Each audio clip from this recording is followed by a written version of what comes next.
In today's video, I'll show you how to change the invoice number in Zoho Invoice, whether it's for a single invoice or a new numbering sequence for future invoices. Start by going to the Invoices module on the left sidebar of your Zoho Invoice dashboard.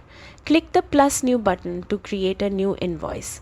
Look for the invoice number section and click the gear icon next to the invoice field.